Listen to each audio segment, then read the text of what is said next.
The 1990s produced a lot of great songs that went on to dominate the charts. Some of them hold up even to this day. Others, not so much, with many people now finding them a lot less enjoyable than they used to. Sometimes it happens because people's tastes change over the years. Other times, that particular kind of music just doesn't seem that cool anymore. In some instances, the song was simply a novelty, and the novelty has passed. Whichever the case, these are some of the biggest 90s hits that everybody seems to like a whole lot less now. Cotton Eye Joe by Rednecks, 1994.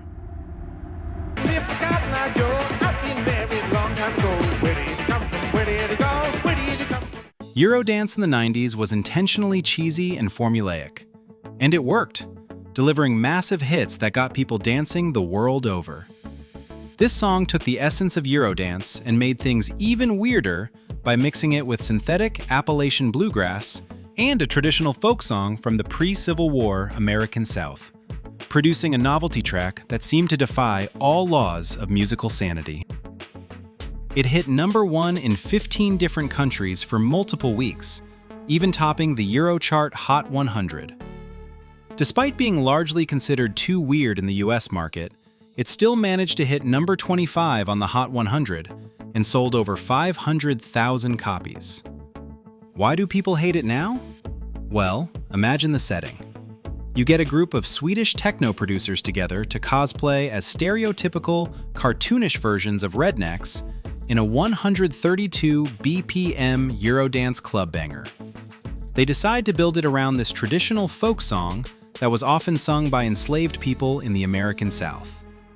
Yeah, it's about as politically problematic as dance music can get, and many modern audiences just don't want anything to do with that. I'm Too Sexy by Right Said Fred, 1991.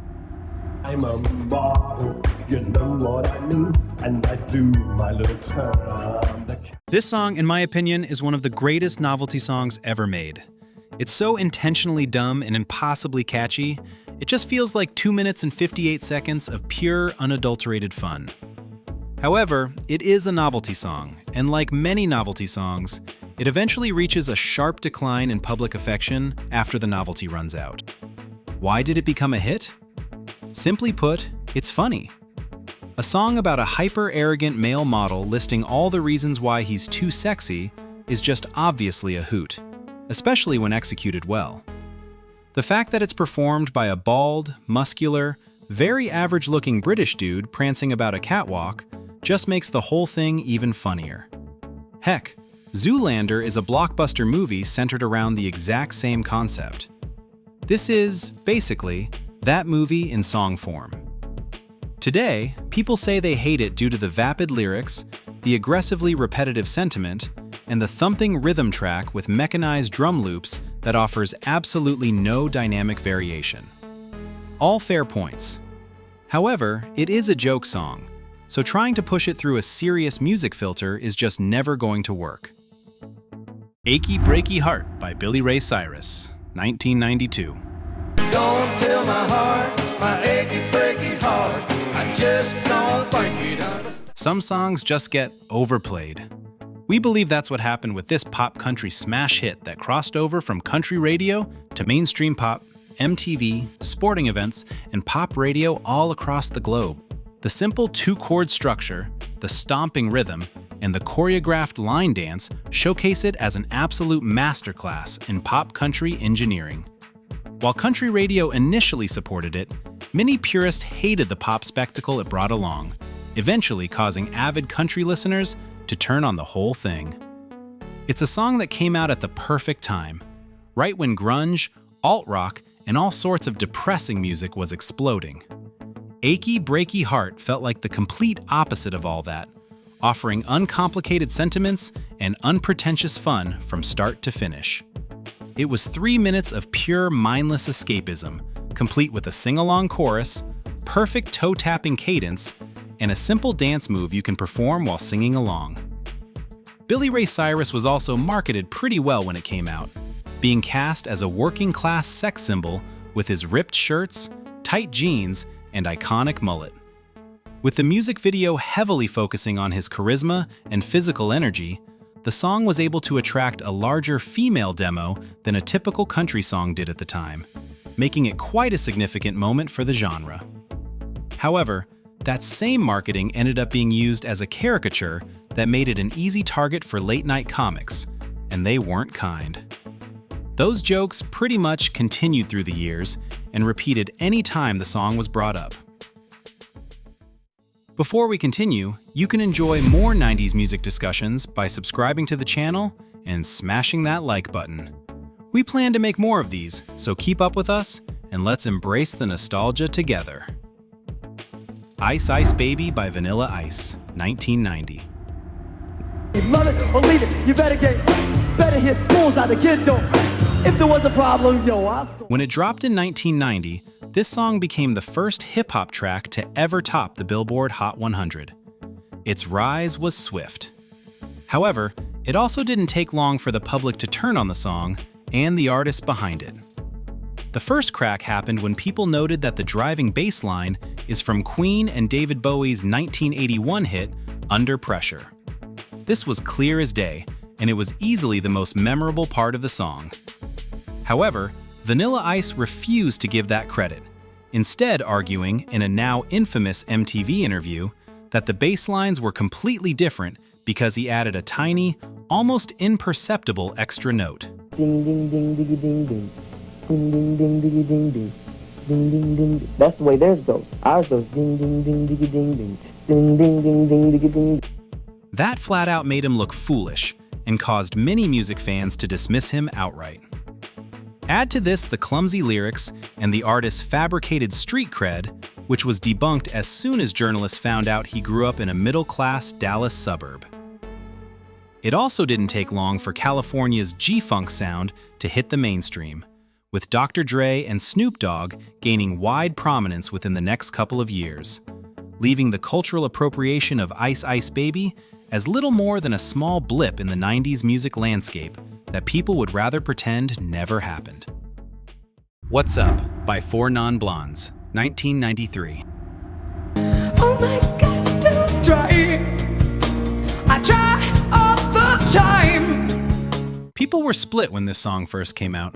Some loved the raw, emotional vulnerability of its sentiments, which attempts to capture an entire generation's existential dread. Others were immediately put off by the melodramatic vocal theatrics and the vague, meandering verses. None of that stopped it from dominating the charts in 1993, becoming a staple on Top 40 radio, rock radio, and MTV. Over the years, the camp that hated the song pretty much won out. Most people today will acknowledge the absurdity of the vocal affectations Linda Perry did in the song. It all just felt a little too forced, like she was trying way too hard to sound quirky and soulful at the same time. Plus, the confused angst being expressed in the verses just felt more performative than genuine, which isn't the kind of sentiment people like to look back on when thinking about the 90s rock sound. Even Perry herself has said she disliked the album version of the song, noting that the final production removed any of the gritty and raw qualities from the original recording. By the Crash Test Dummies, 1993. His hair had turned from black into bright white. We're not entirely sure why people ended up hating this one, but it eventually ended up on various most annoying songs of all time list, including those from Rolling Stone and VH1. It's a melancholic song with verses that showcase three dark, slightly macabre stories featuring children before leading to the repetitive humming chorus, which isn't all that unusual for alternative folk pop music of the time. Sure, it's weird as heck, but radio played it over and over back in those days. It's possible people just got tired of the repetitive humming chorus, which isn't all that surprising, although we have a feeling people's dislike for it stem more from the unsettling and depressing stories about children, which isn't really something people have liked a lot in recent years. Put both those things together, and you've got a recipe for a song that is likely to irritate many, especially when it's set to a catchy folk pop melody that's bound to linger a bit after you listen to it. Macarena, Bayside Boys Remix by Los Del Rio, 1995.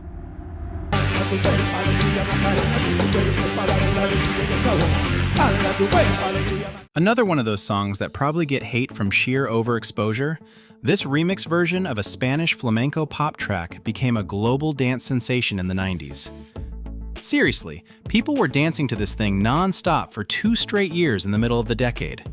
Most people didn't just know the song, they knew the dance too, making it a mandatory part of the playlist on every school dance, corporate party, and all sorts of gatherings well after its initial surge in popularity. The Bayside Boys remix, released in 1995, is the most popular version of the song, and the one most people likely know. The darn thing spent 14 weeks at the top of the Billboard charts in the mid-90s after all. This remix version came with English verses, but retained the iconic Spanish chorus. For the most part, it seems like people have a love-hate relationship with the song. It's been overplayed to death, which is why most people don't want any part of it anymore. However, you will still see people doing the choreographed moves, sometimes jokingly and sometimes automatically, anytime it ends up playing on a loudspeaker. I Wanna Sex You Up by Color Me Badd, 1991.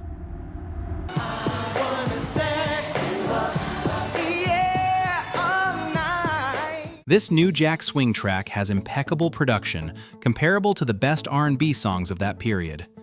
However, it also has some of the most bizarre lyrics that people happily glossed over back in the day, but people can't help but make fun of now.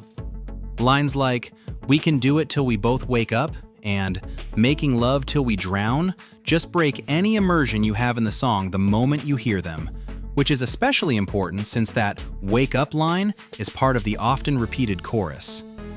Add to it the fact that the rest of the lines on the same chorus are so bluntly cartoonish, it feels like an unserious parody of 90s R&B rather than a seductive song that's going to turn anyone on. It's also hard to take the breathless vocals too seriously, especially when you're looking at the music video and seeing how goofy they looked back in the day. Simply put, it's still a good song that's just a little hard to listen to with a straight face. Summer Girls by LFO, 1999. When I met you, I said my name is Rich. Short for Light Funky Ones, LFO found amazing success with this boy band rap track that many now make fun of for its often nonsensical, disjointed pop culture mashup lyrics. I've heard people say it's the dumbest catchy song they ever heard, and it's hard to argue against them. If you've never stopped to listen to the lyrics, then you've probably never even noticed. But they make references to everything from Larry Bird and William Shakespeare, to Michael J. Fox in Family Ties, to Macaulay Culkin in Home Alone, to Cherry Pez in New Edition, to a whole lot more. It feels more like a random mashup of stream of consciousness thoughts than your traditional song lyrics. We don't know if they were sponsored by Abercrombie & Fitch, but the song definitely felt like an extended commercial for the clothing brand with how many times they were referenced on it. According to LFO member Rich Cronin, the song wasn't supposed to come out the way it did. Instead, it was a demo they submitted to the label that's filled with inside jokes among the group, largely about a summer they spent on the Cape. The song ended up being leaked to a radio station and getting airplay, essentially cementing it as their official debut. Tubthumping by Chumbawamba, 1997.